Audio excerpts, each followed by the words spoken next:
If we line up 100 men and women from 100 different churches, you're listening to this, you're one of those who get grace and love Jesus and want to fulfill the Great Commission of going and making disciples. That's you listening to this. You're probably, and then if I come to you and say, hey, whoever's listening to this, how are you doing on your disciple making? You're probably going, not well, because I don't know what to do and who to do it with. In Matthew 28, Jesus presents the Great Commission by saying, "Go and make disciples of all nations, and teach them to obey everything I've commanded you." So how are we as a church at discipling? A joint Barna Group and Navigators research project revealed confusion among leaders and followers regarding discipleship. Worse yet, the data indicates that most discipleship efforts are ineffective, with only 25% of Christians saying they were in a discipleship relationship. Hello and welcome to Restoring the Soul, a podcast dedicated to helping you close the gap between what you believe and what you actually experience. I'm your producer, Brian Beatty. Thank you for listening. On today's podcast, Michael welcomes the president and CEO of Trueface, Robby Angle. If you've not heard of Trueface, they provide content, relational experiences, and leader development to help people and teams live authentically and experience freedom. We've featured a few conversations with former Trueface leaders Bill Thrall and John Lynch, so be sure to check out the show notes for links. We're excited to hear from Robby today as he talks about his passions for ministry and how relational discipleship is foundational for kingdom growth.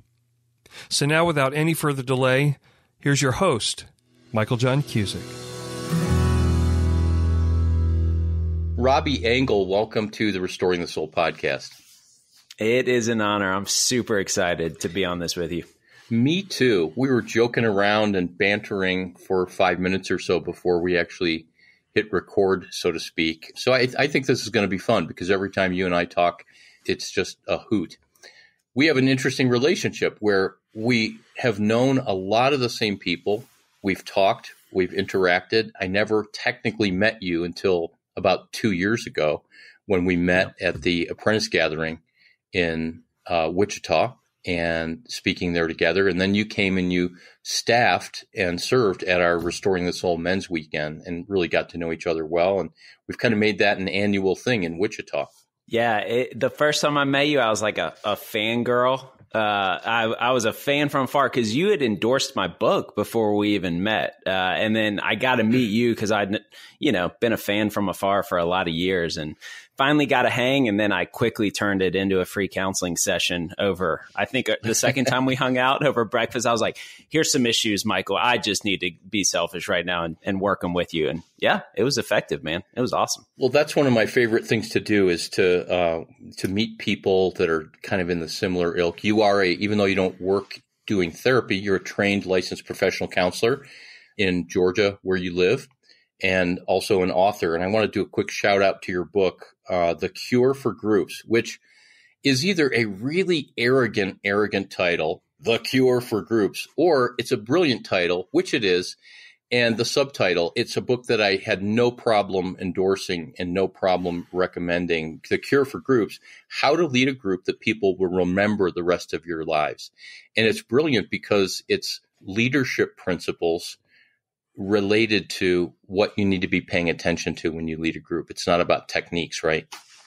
That's right. Yeah. I mean, group dynamics, like God's designed us to grow through the context of relationships, but relationships that actually lead to growth are really hard to come by. Most of us don't have that. And so it's not more teaching best practices framework that leads to the type of authentic, real relationships that transform our lives. It's the art of relational dynamics, which is more of an art of principles of leadership to create a conducive environment for growth, which is why most small groups, life groups, cell groups are lame and not transformational, even though they should be and could be transformational. So the hope is that we help leaders know the principles that would help them lead more effectively. And the key ingredient is not the leadership of the group in terms of techniques, but we were alluding to it before the podcast. The key ingredient is really relationship. And that's what people remember about a group, not on the third week, we studied this particular passage and it changed my life, but rather how I felt and how I experienced others and how I was experienced. And that's the heavy lifting that is too hard to do in a 2-hour PowerPoint presentation on how, best practices or how to have hard conversations. But that's the art, because a leader that creates an environment that's conducive for relationships is an inwardly sound leader. And the core of any of us as men and women is rooted in how we see God and how we see ourselves. And that's not a 2-hour PowerPoint presentation, but that's the key dynamic, that principle of leadership to create a space for relationships that takes a lifetime. And but there are things that we can do that help us. So anybody who's listening, if you are leading a group, if you know someone or love someone who leads a group, get this book, The Cure for Groups, How to Lead a Group That People Will Remember the Rest of Their Lives, because there's too many groups that are focused on curriculum and do this, do that, and it's canned and it's not transformational in the way that it could be. So that's a great segue. You are the president and CEO of Trueface. And Trueface used to be the organization that Bill Thrall, John Lynch, and Bruce McNichol, he was kind of the founder and the architect of it, but it was the message that the three of those developed through writing over a number of years.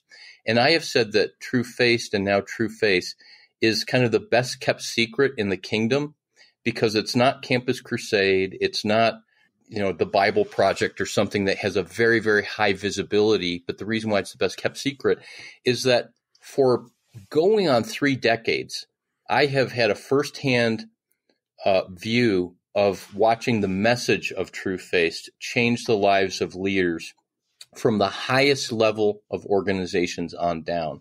And I have seen 2 organizations within their highest level of leadership be transformed because of the work of the individual leader. So Bill is now in his mid-80s. John is in his mid-60s. I think Bruce is 71 or 72. Yeah. All of those men. John just turned 70. He just hit the big 7-0, yeah. John Lynch is now 70. For our listeners, I have podcasts with Bill Thrall and John Lynch. Bruce is a friend of mine. Every time I'm in Arizona, we get together and visit. But you have been given the mantle, so to speak. And I was really delightfully surprised when I said, so what's your passion with Trueface? What are you doing? How you didn't want to write a best-selling book, how you didn't want to become a speaker like John is now and run around the country. You didn't want to create a big program. You want to have a different kind of influence. So what I'd like to talk about for this interview, if we can just frame it, tee it up, is what your passion is as you lead this ministry that's now in its kind of 2.5 generation. And then what that looks like in terms of the resources that are available for listeners, because one of the things you guys have done is either given resources away for free, or you have made things very, very affordable, including the books that you publish and things like that. So I'll let you jump in from there. Yeah. Before I answer your question, I'll give a nod to the transition, because you're right. I just survived 3.5 years of founder transition, stepping into those 3 guys' shoes, not one guy, but 3 guys. And so it is God's favor that we're alive as a ministry after 3.5 years. And it was fascinating because before I took the job, I was talking to Bill Thrall about a case study of another megachurch leader wrestling through transition. And he said, whether or not an organization can transition from the founder is whether they can entrust and empower the next generation early and soon enough. So whether a leader can entrust and empower the next generation early and soon enough, that means I trust you. I don't understand it. I don't get it. You're talking about a vision that's different, and it's probably wrong based on my understanding. But I'm also going to empower you. I'm going to give you the keys to the car. I'm going to give you the steering wheel, the money.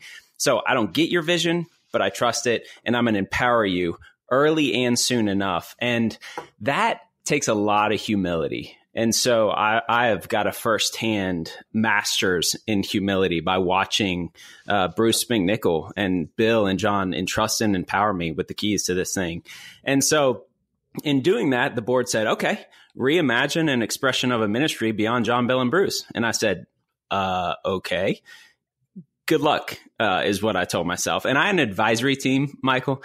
Reggie Campbell was sitting in my living room, who you know, and there were three guys, and they said, yeah, less than a 20% chance you're going to be there within 2 years at Trueface. Because it's just, it's a message-based ministry with guys whose shoes you can't fill. And I'm a strategic leader. I see 3 to 5 years out pretty clearly, and I have the courage to charge that hill. Bro, I have not... this has been such a disorienting 3.5 years because I feel like God's asking me to run a marathon and to learn how to pace like a marathon runner, but I'm built as a sprinter, as an entrepreneurially minded guy. And he's giving me like 1/10 of a mile directions at a time. So it's been a whole new chapter of learning to trust God, because typically I see the future and charge towards it. I don't see the future as clearly as I usually do. And it's so disorienting that he's given me like 1/10 of a mile direction and going, here's the next right thing. Can you trust me with this? And so it's been 3.5 years of doing that, and how God has orchestrated it already. I'm like, God, I'm along for the ride here.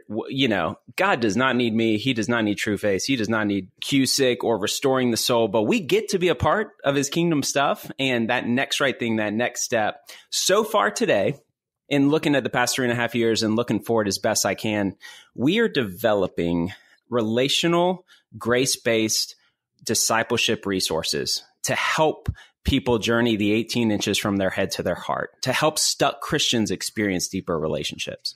Okay, stop, back up, say that again. That sounds like you spent about 2.5 years with a mission statement branding specialist. I know that you didn't in one sense because it comes out of your heart, but that's the clearest statement that I've ever heard about what somebody does for ministry. So back up and say that again. Let's see if I know. It is, we develop grace-based and relational discipleship resources to help people experience deeper relationships with God and others, to go the 18 inches from their head to their heart, in order to experience this way of following Jesus that we read about in the New Testament, of peace and freedom, but is beyond where knowledge and religion brings us, right? And so now I'm just going tangent. Like, so many of us as Jesus followers, we do the church thing, the obey thing. We get salvation and we assume sanctification connected to this peace, this freedom, this Christ in me experience, not knowledge, will come after 20 years of following Jesus and obeying and sinning less, And so we have this equation: more time, more right behavior plus less wrong behavior equals godliness, because we have this religious framework, and that's nice because I can control and activate towards that. And then we wake up in our 30s or 40s or 50s, worn out and tired, and going, this is a good club. I feel good that I'm going to heaven. This Christian thing's nice, and it's a nice framework for doing life better and being better at life, but I'm not... I read about the streams of living water and peace, and the fruit of the Spirit being love and joy and peace. And that's unknown to me. So we think the transformation that happens of people moving from their head to their heart happens relationally. Therefore, so God has designed us to grow through the context of relationships, but relationships that actually lead to spiritual growth are hard to come by. So we are developing grace-based relational discipleship resources in order to help them apply truth, trust truth by applying it in relationships, which looks like love, which is discipleship. Jesus said the definition of discipleship is by the way you love one another. That's how they'll know that you're my disciples. Love is a relationally transferred and experienced thing. It's why we're designed. It's all pretty simple. And we spend a lifetime navigating the complexities of applying it and experiencing it. So because I know you and have enjoyed a lot of great conversation over meals and such, will you talk about where this message first began to take root in you? Because this is not a message where you can go to the library or the Christian bookstore and just go, oh, here's a subject I want to study, grace-based relational discipleship that moves me from my head to my heart. You, like everyone else that's been touched by the Trueface message, began to experience it first in your own life. And you were a high-level leader at North Point, where you ran, was it the adult ministries that you ran there? Andy Stanley's church in Georgia, mega church. That's for many people like the last stop. That's what a lot of young leaders aspire to. But during a lot of that success, that's when you began to discover this message. Tell me about that. It was actually before that. Before that. Dude, my father loves me so much that he knows the depth of my issues and my pride. And so it is his grace. He let me come to the end of myself as early as I did. And a lot of us come to the end of ourselves through brokenness, and few of us come through success. I'm a firstborn son, 8 Enneagram, type A-hole across the board, high achiever, high drive, high everything. And so I was like, okay, God, Billy Graham or a missionary in Africa for us, like young, driven Christians. And so I was 24, 25. I ended up in a miraculous way, out of the blue, got an opportunity to go to northern Pakistan, Al-Qaeda territory, doing post-disaster response work with Samaritan's Purse. This was in 2005 after an earthquake killed about 120,000 people. So I'm in northern Pakistan, running the region at 24, 25. I have a team of 40. I get $1 million in grants. We're doing amazing ministry. Like, we're in villages where we're the first Westerners they'd ever seen, and therefore representing Jesus to people for leading a guy to Christ. I mean, just a Muslim guy. I mean, doing incredible ministry. Everything, dude, was like everything I had hoped for to be a badass for Jesus. And I'm like, missionaries in Africa are lightweights. I'm in northern Pakistan, Al-Qaeda territory, and God's favor on favor. And it was about 7 months into that, and I felt so disoriented. I was so internally, you know the better words for this, but disoriented. And I was a mess and going, everything on paper is everything I'd ever hoped for, which was to be a badass for Jesus, to live a life of purpose, to look back at dating without I wish I should have. And I'm like ahead of schedule as a missionary in northern Pakistan. And so everything on paper is everything I'd ever hoped for. Internally, I was a mess. And I was on a roof, and one of the few times I felt like that subtle whisper of the Spirit that was so significant that it had to be God. I felt like him going, Robby, stop. I don't need you to do anything for me. Thank you. I love how I made you. I love you. I love you watching you hustle with your gifts, but I don't need you. I'm good. And I'd rather you go back to the States and be a janitor in a high school and aware of my love for you for 10 minutes a day than doing 15 hours of missions in Pakistan. And Michael, everything in me was like, the immediate split second after that was, no, God, I will do anything except nothing for you. And then the split second Holy Spirit way he does it, that instantaneous truth, second order change that happens, right then he said, that's the ceiling of your experience of grace, of love. Just receive my love for you, because it was so scary. My response of I'll do anything except nothing for you. So I spent about 5 years in counseling, processing the depth of my pride. I had to earn God's love. I can't receive it. It's so much easier for me. It keeps me in control. And so I did a deep dive because I had read Practice of the Presence of God and Mere Christianity and Humility by Andrew Murray. And I had, no idea of those principles. Amazing Grace by Yancey. I had read all that stuff, and I started realizing how I didn't understand any of it because I couldn't receive it. So that was where God implanted these truths in my life. 6 years after that, I'm in a small group. I read The Cure, and I said, this is the clearest articulation of the depth of these truths that I've been wrestling with as a part-time job for the past 6 years. Who are these guys? I was just a fan. I infused The Cure into every single group at the church. I bought enough boxes of books that they called me and said, who are you? And I said, I'm a huge fan of you old guys writing stuff in Phoenix. So that's how I came into the message personally, and then later found Trueface. I'm so glad you shared that, because I think there's a lot of people listening that can go with your idea of I'll do anything for God except nothing. That idea of, no, I've got to somehow prove myself. And I knew you'd been in Pakistan, and you were in Myanmar too, right? At one point, also known as Burma. but I didn't realize the timing of all of that. So really, God set you up to be able to move into a space and a base where you could really internalize this in your own life, give it away.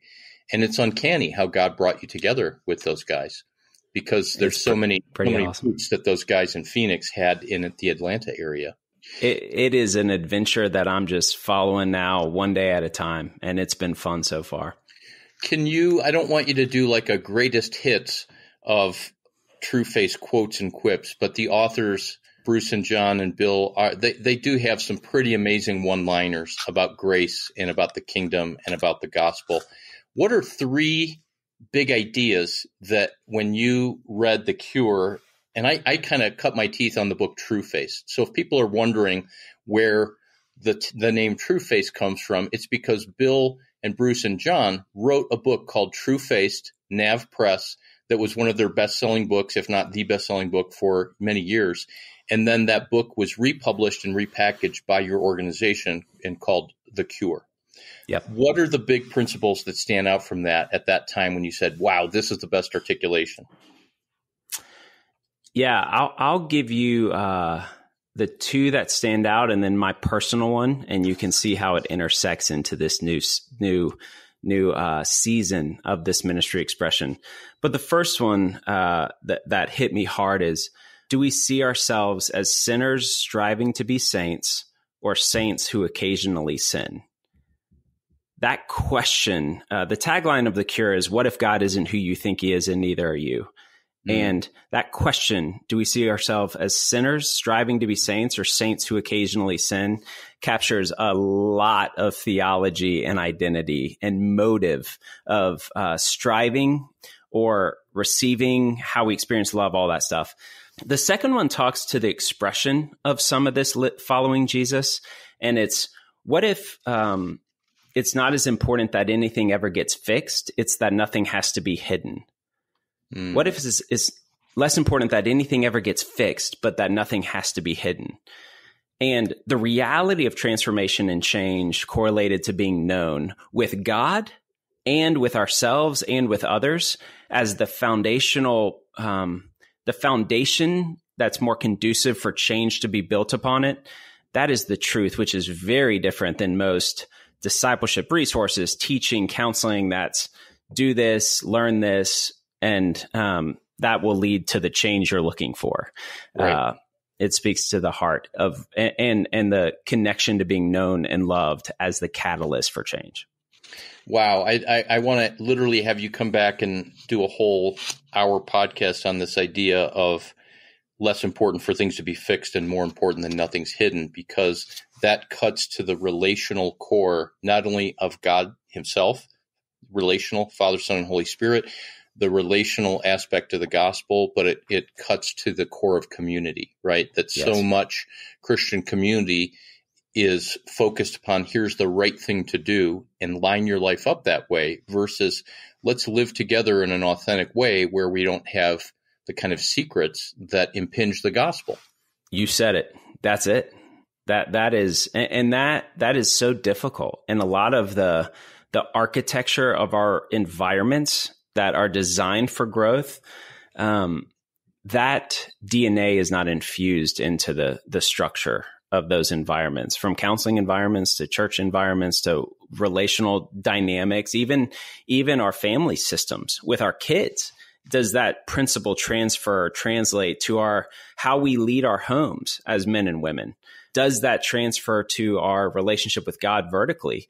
Because it's that fixing thing keeps me in control, rooted in my pride. And therefore I lean towards religious teaching and a religious framework that says more good behavior plus less wrong behavior equals godliness. And that's anything but biblical, because Jesus said you couldn't. That's why I did. And therefore sanctification is found in receiving, not achieving. So my last quote that I took from another mentor who I mentioned earlier, Reggie, is that I've assumed into my own life and into the DNA of Trueface, is that more time with fewer people equals greater kingdom impact. Say that again. More time with fewer people equals greater kingdom impact. Jesus set a model of relational discipleship, the master plan of evangelism that we are experiencing the benefits of, but we've gone a long way and we're struggling with that right now as the capital C church in the West of what discipleship, relational discipleship looks like, because it's hard and unsexy and slow.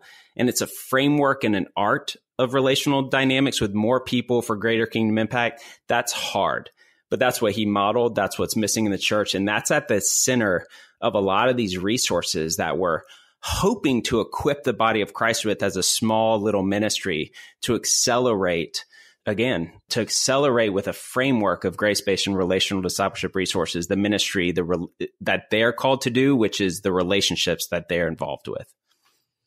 I was also talking with you, or maybe this was in the prayer before we started. Everything that's wrong in the world today can be fixed with relationship. And, from politics to climate change, and one could argue, whether or not we can actually fix that, but that relationship is the solution. And you're just honing in on that again and again and again and again. You said it on the Trueface podcast. Connect for me the difference between because attachment. What was the quote you said about attachment? Because attachment connected to relationship as the source of our theology, our problems for the world. All of this comes down to relationships and attachment. How are those connected? Well, I think I was quoting Andy Colbert, who said when we were together about 9 months ago, and she said that all theology is attachment and all attachment is theology. So the psychological idea of attachment is that I have a secure sense, a predictable, reliable sense that I can get my needs met from you and from others without having to lose myself. I can be seen, soothed, and safe. And therefore, I can be secure that I'm able to connect with you in a way where I can really be me, and you can connect with me where you can really be you. And the scientific aspect of attachment is that there's a neurobiological reality to that to the degree to which I get my needs met developmentally and growing up, that's the degree to which I'll be able to connect with others and ultimately with God. But this is where you're the guest. People can listen to me on your podcast, which is out there. But I want you don't listen to him. I'm interrupting and taking over this podcast. Hit rewind like 30 seconds to hear what he just said again. And because I've been spending a lifetime meditating and contemplating the depth of that. And I think spiritual formation discipleship is all around that. Because what you just said, which is the DNA that Trueface speaks to a lot, is just the trust unlocks love through that attachment of receiving that and what you just said about attachment and the secure connection, man, that comes down like vertically and horizontally. That's it. Right. It's all relationship, and that it's all that. Do I trust God to meet those needs, to make me feel seen, safe, and secure? I can't earn it. I have to receive that. Right. Man, that's the essence of this way of following Jesus and spiritual formation. Well, I think it was Bill and Bruce. I don't think John was part of the original book called The Ascent of a Leader that they published with Josie Bass. And that book goes back to 90 or 89 even, and before The Cure and Trueface. But that book talked about environments of grace and high trust cultures. And so they were pastors and businessmen going into the business world and the educational world and to some degree the church world and talking about cultures of grace and high trust. And people were, instead of going, what are you talking about? They were responding because everyone intuitively knew that. And how many corporate meltdowns are there, or how many thousands of people get laid off when there's not a culture of trust, like what happened at Twitter recently.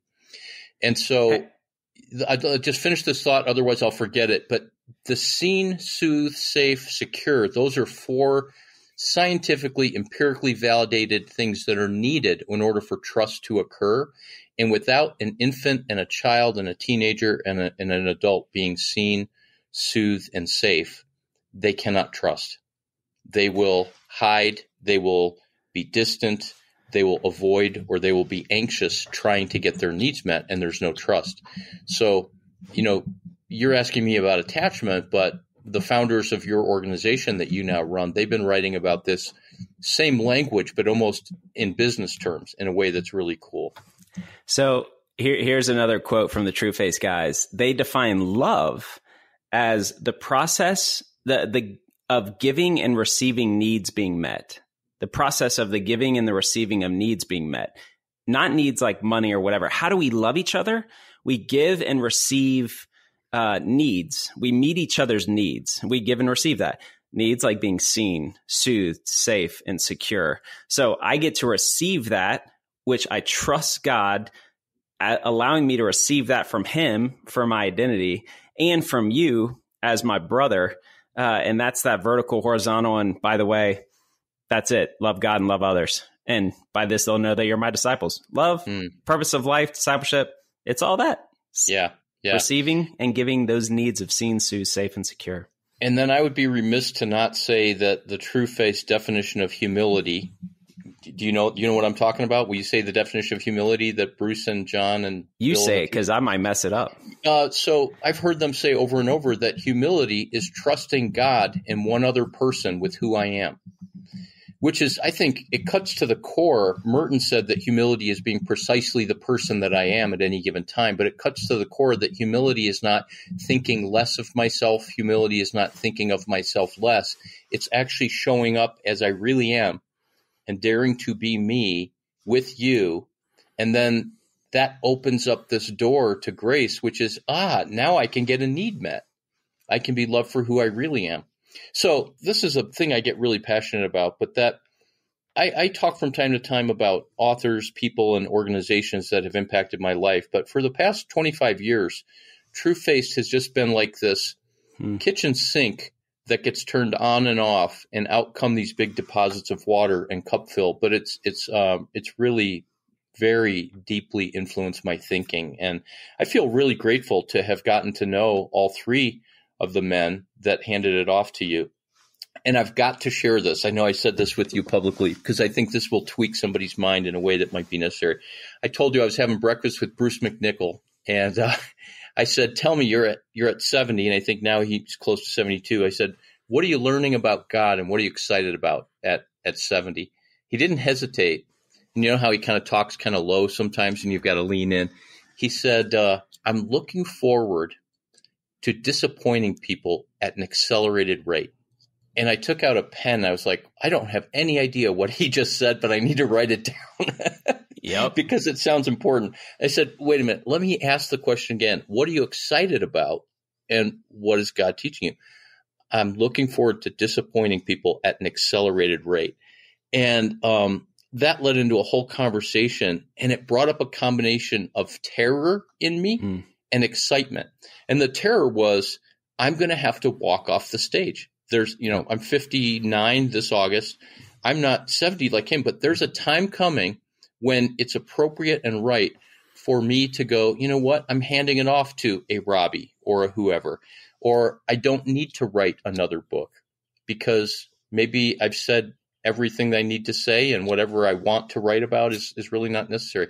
So what he said was saying no to others, saying no to good opportunities, seeing the purpose and meaning of my life as the hike that I do every morning when I get up and climb up such and such mountain in Phoenix and just sit and spend time with God. And then I said, well, what do you do spending time with God? I was waiting for him to give me the name of this new book. He's like, not much. I just sit there and we kind of enjoy the sunrise together. And I was like, that's it. That same idea of that it really is about relationship.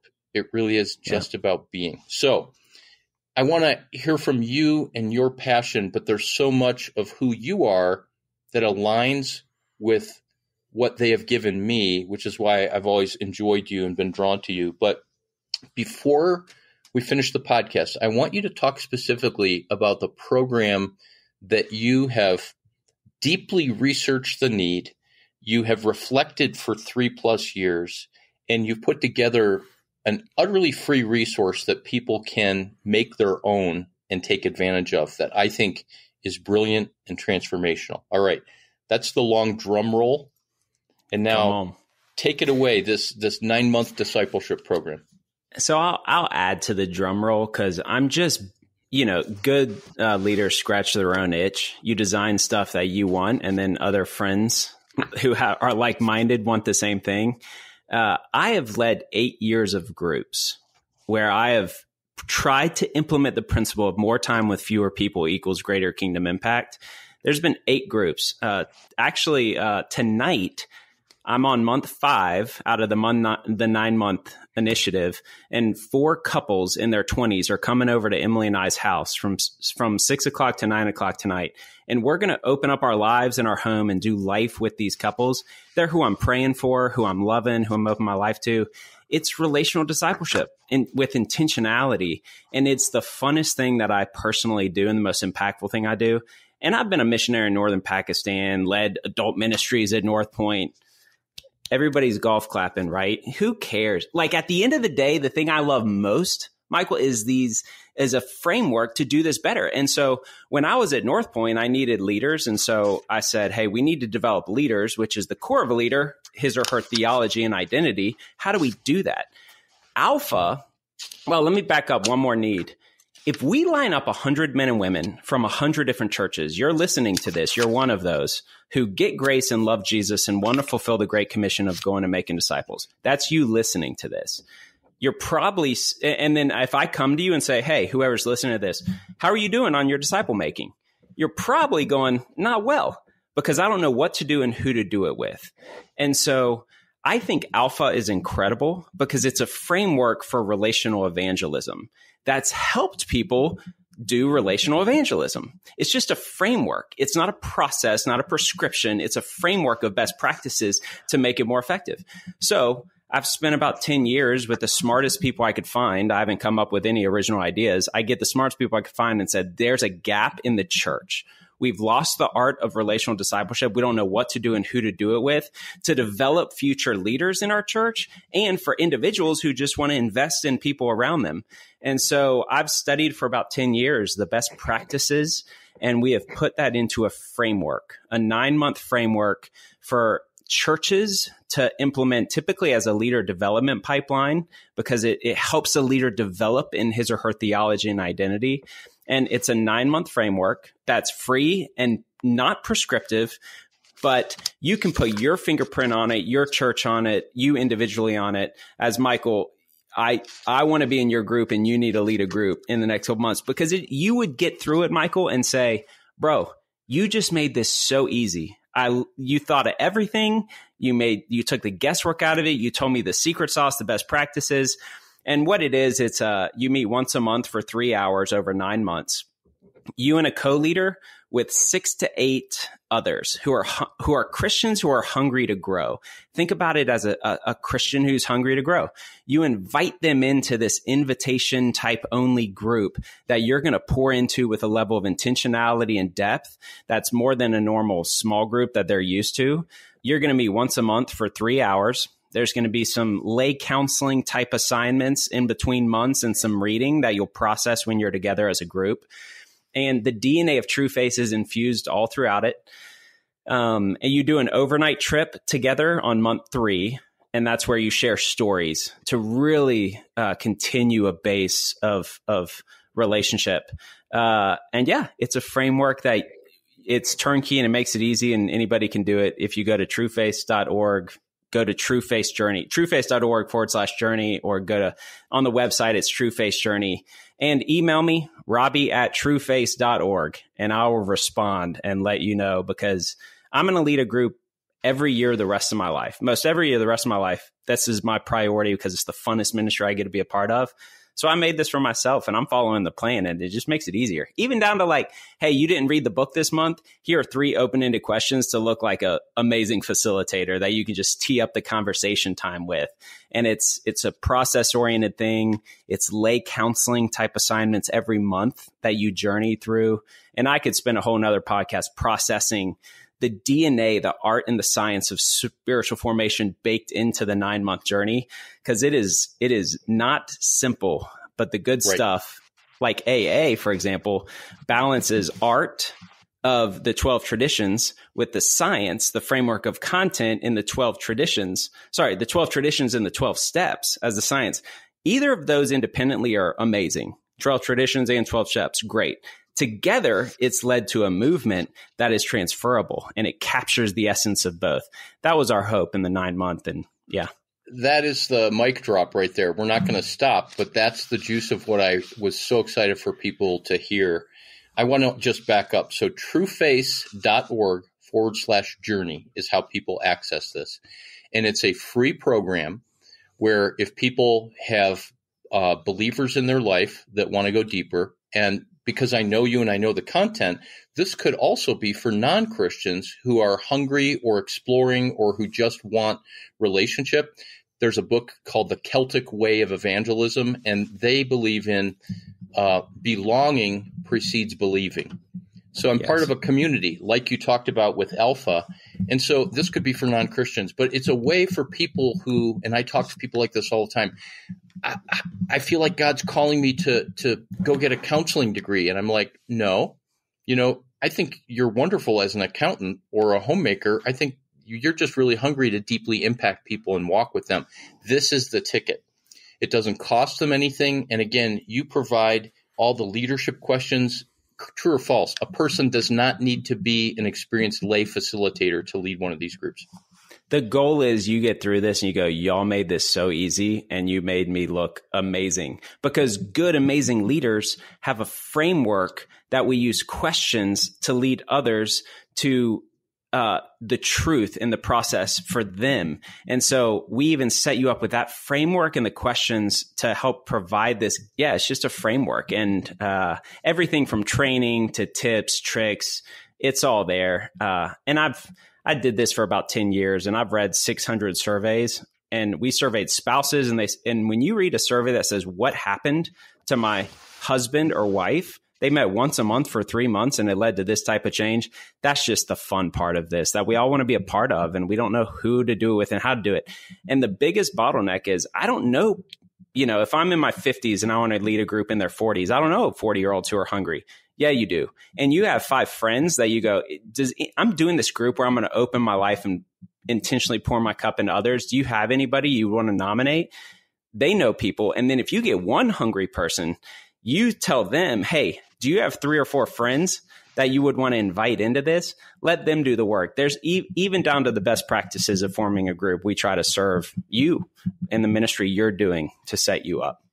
This touches on a question that I asked Bill Thrall back in 2007. He was a speaker at the NAVS National Conference, and I was doing a breakout group. And before podcasts were a thing, he let me turn on the microphone and record him. So I have a podcast with him. And I said, all right, so I hear from so many people that I read Trueface or I read The Cure or I heard you speak somewhere.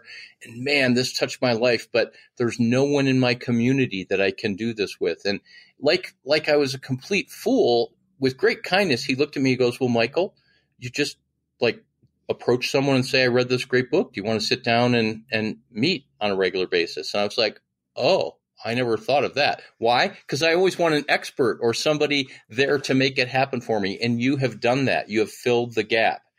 And the couple questions I have as people are listening, because they might be saying, I'm ready to call now. Operators are waiting and standing by. How many people does an individual need to get this going? Could it be with one other person or 2 other people? Is there kind of like a minimum limit? Yeah, the Trueface Journey is a group discipleship process. There's a different DNA of a group environment, as you know. And so I would think, and we love co-leaders. So you pick a co-leader to help tag team this thing. And then we've seen groups with as small as kind of 5 or 6 total, up to kind of 10 is the sweet spot range, but you can test it out. If it's one-on-one, we actually have a Trueface conversation, which is a one-on-one framework tool. Because what Bill said is true, but that's too difficult because no one wants to read a book. So I disagree with Bill Thrall. This is probably the only time in my life I just get to say that. So I'm going to take advantage of it. A better way is we made this conversational framework because you and I, we want to hang out, be friends, especially men and all of us. We don't know how to progress from I want to build a relationship with this guy to actually do that because it's a no man's land of awkwardness. And so we developed a Trueface conversation, which is 8 conversations that I can go, hey, Michael, you want to do this conversation thing with me? You watch a 5-minute video during the day, and then you and I talk for like 15 minutes around the 3 open-ended questions, and we process that truth. So it's a lot of the DNA of Trueface distilled into 3, 4, 5-minute teachings with good open-ended questions to process. And that journey, you can find at trueface.org too. But that's another example of a resource, grace-based, relational discipleship resource that we want to equip churches and individuals with to, experience these type relationships. Because, man, I think we were made for them. So the journey with the group is called the Trueface Journey at trueface.org/journey. And the name of the conversation is what? Trueface Conversation. .org/conversation. Yeah, just trueface.org, and then you'll see the conversations on there on one of our resources. Okay. As you're talking about this, Robby, this is about something organic, and it's about me saying, who are the couple of people in my life that I'd want to do this with? We have talked about, doing it together, etc. So as people are thinking about this is a beautiful opportunity to take that nudge of, I've been wanting to do something a little more formal with these people that I meet up with coffee, or people from Sunday school that were kind of like, I go to counseling, you go to counseling, or I listen to this podcast. And it's a great way to take it to the next level. And you have actually created this resource, what you called white labeled it. Can you talk about that? Yeah. If you're a bigger church, you're not going to infuse a discipleship initiative as part of your leader development because big churches go, we're going to develop our own. Well, or you could partner with somebody who's spent 10,000 hours of sunk costs nerding out on it with the best leaders I could find around the country, who's made it for you and is giving it to you, because that's our hope. Like, you can call it First Baptist Leader Development Groups. It's a 9-month thing to develop a pipeline of future and potential leaders in our church to lead our small groups, students, all that stuff. Or you can call it, can you talk about that? First Baptist Discipleship Groups, intensives, whatever. Call it, steal it. We'll give you everything so you don't have to steal, because stealing's bad. And because we're here to serve the capital C church and serve others, which is the legacy I inherited, which is so cool at Trueface, now a 28-year-old ministry. We want to be small and nimble and equip you with resources for the ministry God's put you into. And so as long as more people fall in love with Jesus, who cares? Call it whatever you want, name it. We'll give it all to you. We want to help serve the church. That's really remarkable to me. As we were talking about this, I think it was you who said, take this and make it a restoring the soul thing. And I just think of so many people who do our intensives and then want the next step. And the curriculum and the books and what you're all about just dovetails so beautifully with what we're about here, about the heart, that movement, the 18 inches from the head to the heart. So, kudos and blessings to you and your organization and your board for giving it away. All right, I got 2 to-dos for us out of this call. You ready, Cusick? I'm ready. We need to do a rewrite of The Ascent of a Leader. Update that, baby. How fun would that be? And that would be fun. The second thing is that Trueface conversation, the 8 conversations, you need to do that like for your guys coming out of your Restoring the Soul weekends, your girls, your couples coming out of your intensives, as an actionable conversation framework for people coming out of your intensives to process those things. I'll give you all the scripts from the 8 conversations. You'll make them way better. You'll put your pretty face in front of the camera to shoot them. And then I'll learn from that, steal back, and we'll keep stealing from each other and making it better. Okay. I have a team of people that we just met talking about post-weekend stuff. So this is behind-the-scenes conversation with you. You've been there, so you can see how it fit in. And we don't want to create any programs that are powerful and then just leave people. We want to launch people into something. And the discipleship journey that we're all on is really a long-term one. And I think most of us have experienced stumbling along the way with what now, what next. Yeah. And so often the best that we can do is find a new podcast or read a new book. And that's wonderful, but it's the relationship that transforms. Robby, It is always good to talk with you. And the only thing I wish was different in this conversation was that we were sitting across from each other face to face, having a cup of coffee or a meal like we've been able to do in the past. So inspiring, equipping, and personally, this just makes me want to go through one of these groups. So I'm so grateful for the time today. Thank you so much. I love you and what you're doing. Thanks, man. So we've wrapped up another episode of Restoring the Soul. We want you to know that Restoring the Soul is so much more than a podcast. In fact, the heart of what we have done for nearly 20 years is intensive counseling. When you can't wait months or years to get out of the rut you're in, our intensive counseling programs in Colorado allow you to experience deep change in half-day blocks over 2 weeks. To learn more, visit restoringthesoul.com. That's restoringthesoul.com.